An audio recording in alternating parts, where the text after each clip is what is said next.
के फरमानों से ना डरेगा शिक्षा विभाग, ना डरेंगे बिहार के एक भी शिक्षक या शिक्षा अधिकारी पदाधिकारी। नमस्कार, आप देख रहे हैं न्यूज फॉर नेशन और मैं स्वाति पांडे आपके साथ।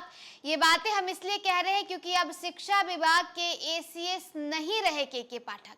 आईपीएस के पाठक को शिक्षा विभाग से हटाकर राजस्व एवं भूमि सुधार विभाग में भेज दिया गया है और फिलहाल एस सिद्धार्थ को शिक्षा विभाग का एसीएस यानी अपर मुख्य सचिव बना दिया गया।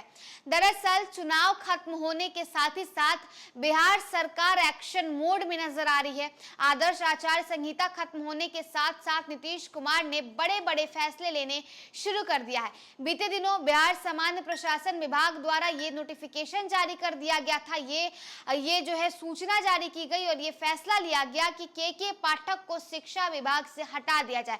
दरअसल शिक्षा विभाग के एसीएस के पाठक जो है वो कुछ दिनों से छुट्टियों पर गए हैं और इस छुट्टी के बीच उनके लिए ये बड़ा फैसला ले लिया गया है। बिहार के शिक्षकों के लिए ये राहत भरी खबर है क्योंकि शिक्षक जो है वो के पाठक के तमाम जो है फरमानों के वजह से आए दिन परेशान रहा करते थे और अब एसीएस के पद से शिक्षा के पाठक को हटा दिया गया है। चुनाव होते ही बिहार में तबादलों का सिलसिला शुरू हो गया है। नीतीश सरकार ने गुरुवार को के पाठक समेत 8 आईएएस अफसर का ट्रांसफर कर दिया। के पाठक को शिक्षा विभाग से राजस्व एवं भूमि सुधार विभाग में भेज दिया गया है। वहीं मुख्यमंत्री के प्रधान सचिव डॉक्टर एस सिद्धार्थ को मंत्रिमंडल समन्वय विभाग के साथ शिक्षा विभाग के एसीएस अतिरिक्त प्रभार दिया गया है। बता दें कि के पाठक अभी लंबी छुट्टी पर गए हैं। उनकी अनुपस्थिति में एस सिद्धार्थ ही शिक्षा विभाग के अपर मुख्य सचिव का प्रभार संभाल रहे हैं। कल सामान्य प्रशासन विभाग ने गुरुवार को 8 आईएएस अधिकारियों का तबादला और 2 आईएएस अधिकारियों को अतिरिक्त प्रभार सौंपे जाने की अधिसूचना जारी की। इसमें के पाठक और एस सिद्धार्थ समेत अन्य अधिकारियों का नाम शामिल है। राजकुमार को फिर से भोजपुर और आशुतोष कुमार वर्मा को पुनः नवादा का जिलाधिकारी नियुक्त किया गया है। लोकसभा चुनाव में निर्वाचन विभाग ने इन दोनों डीएम को हटा दिया था। इसके बाद महेंद्र कुमार को भोजपुर और प्रशांत कुमार को नवादा का डीएम बनाया गया था। चुनाव होने के बाद सरकार ने फिर से दोनों भोजपुर और नवादा के डीएम बदले हैं। आईएएस अधिकारियों की ट्रांसफर लिस्ट में सबसे चर्चित नाम अगर किसी का है तो के पाठक का है। उन्हें पिछले साल महागठबंधन सरकार के दौरान शिक्षा विभाग के एसीएस नियुक्त किया गया था। शिक्षा विभाग में आते ही पाठक ने कई तरह के बदलाव किए जिससे शिक्षक और अभिभावकों ने विरोध भी जताया। छुट्टियों को लेकर और अनुपस्थिति तक उनके कई फैसलों पर विवाद हुआ। शिक्षक संघ से लेकर राजनेताओं तक ने उनका विरोध किया। हालांकि फिर भी के पाठक अपने फैसलों पर अडिग रहे। पिछले महीने भीषण गर्मी के बावजूद स्कूलों का समय नहीं बदलने को लेकर के पाठक की खूब आलोचना हुई।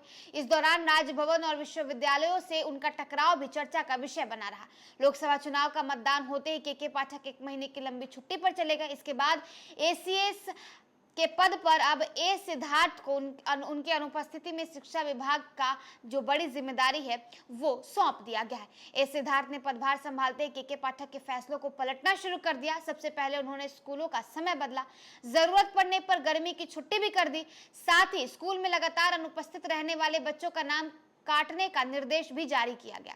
ऐसे में पहले से आसार जताए जा रहे थे कि के पाठक के छुट्टी के लौटने के पर उनके छुट्टी के लौटने से के पहले ही उन्हें शिक्षा विभाग से हटा दिया जाएगा। और देखिए हुआ यही, के पाठक अब छुट्टी से लौटने वाले हैं लेकिन उसके पहले ही उन्हें शिक्षा विभाग से हटा दिया गया है और वो राजस्व एवं भूमि सुधार गृह के अपर मुख्य सचिव नियुक्त कर लिए गए हैं। और जो कि मुख्यमंत्री के प्रधान सचिव थे एस सिद्धार्थ चर्चित आईएएस अधिकारी हैं, उन्हें शिक्षा विभाग सौंप दिया गया है। शिक्षा विभाग का अतिरिक्त प्रभार संभालने से पहले ही एस सिद्धार्थ ने कई अहम फैसले भी ले लिए और के पाठक के तमाम फैसलों को यूं पलट दिया, बदल दिया। फिलहाल इस अपडेट में बस इतना ही। आप देखते रहिए न्यूज फॉर नेशन।